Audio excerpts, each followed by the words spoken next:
Conductor and Artistic Director of the National Steel Symphony Orchestra of Trinidad and Tobago, Akua Leith, admits he wasn't intrigued by the sounds of the steel pan when he first heard the music. But over the years, the national instrument became an instrumental part of his life. Join us for part 1 in tonight's segment of See Yourself with Kimberly De Souza.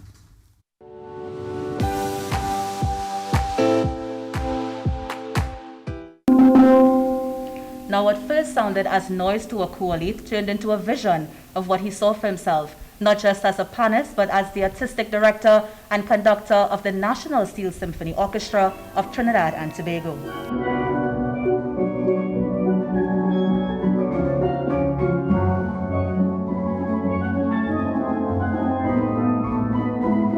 Akua Leith's first introduction to steel pan music was hearing the instrument played on TTT channels 2 and 13 before the evening newscast back in the 1980s. When I started going Southeast Portsmouth Secondary School, my cousin Vernon Anthony, he was playing with the school band.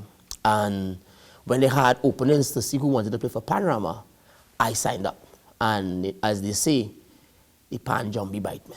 At Southeast, Akua played in the National Panorama Competition and music festivals. He made it into the big leagues as a player with Trinidad All-Stars, where he cut his teeth as a tenor player in the panyard. The panyard experience was more like a family than anything else. It wasn't like all this negativity. It was more positivity than anything else. But I could see where pan has gotten me to where I'm at. It wasn't nothing else. I mean, with the instrument, with the music, with the influences of the people around, I kind of found some mentors or avenue and said, hey, this is what I want. This is what I'm going to do. But Akua's hunger to learn more about steel pan saw him apply to the University of the West Indies to attain a degree focused on the instrument. During a meeting with Trinidadian-born pan aficionado Liam Teague, Akua realized the next step in his journey was attending the Northern Illinois University. A Fulbright scholarship allowed him to complete his master's in conducting with an emphasis on steel pan performance and train under Mr. Teague and deceased Dr. Clifford Alexis, who along with Al O'Connor and others started the steel pan master's program at NIU. At that point I said, you know what, Cliff didn't have no resources, he didn't have a master's degree, he didn't have support from Fulbright, and look what he was able to do. I am now going back home equipped, not just with the education and all these other things, but with his experience and his energy, what can I do?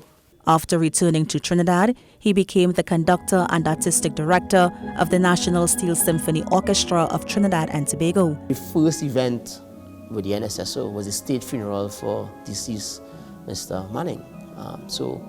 You're talking about all these protocols, and the army is calling you, and the ministry is calling you, and you have to prepare for this. And I took it all in. As the country looks forward to celebrate its 60th independence, Akua said more needs to be done to promote the only musical instrument which was developed in the 20th century. I am Kimberly De Souza, and this is See Yourself on TTT News.